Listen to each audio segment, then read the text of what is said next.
Hey guys, uh, today we are going to talk about step number 3 in working our land. So, to recap, so far we've talked about step number 1 was plowing the land. And so, for us, that meant preparing our mind, being open and intentional in how we're going to attack the challenge or the goal that we're trying to achieve. Step number 2 was um, to plant the seeds, and for us that was um, gaining the knowledge, collecting the information of what we need to know in order to accomplish that goal. So today we are going to be watering those seeds. So in order for those seeds to grow, we've got to put in the work. And so watering the seeds to us, that means repetition. It means practice. So it's taking all that knowledge that we gained, those seeds, and watering them, putting them to use. So all the information that we collected, the people that we talked to, the people that we watched, that we learned from, we need to take that knowledge that we gained and start putting it into use every day. And this is that doing today mindset of doing a little bit every single day to become better today than I was yesterday.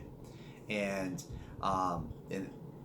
it's this is probably the most simple part of working your land, but it's really the most important.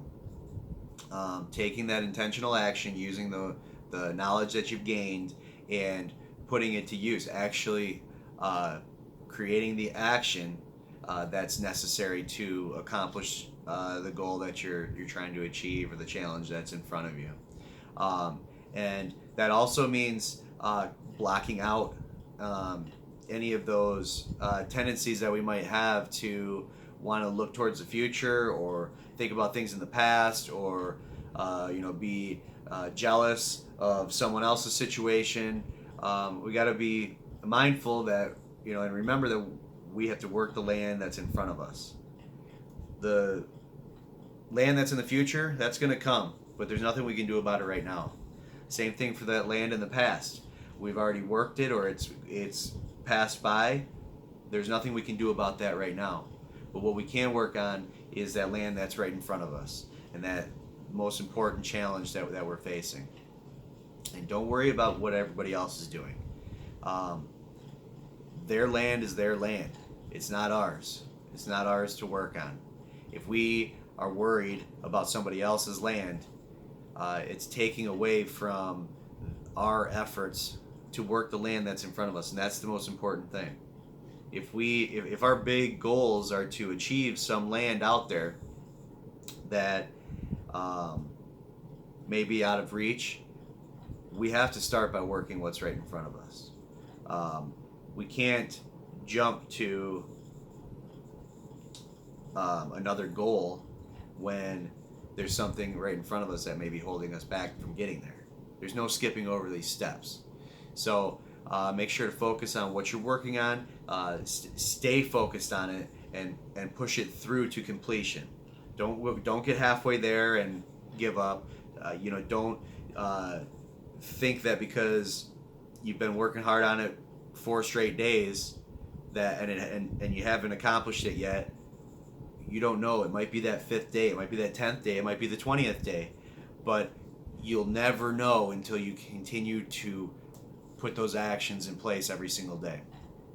So now is the point to go to work.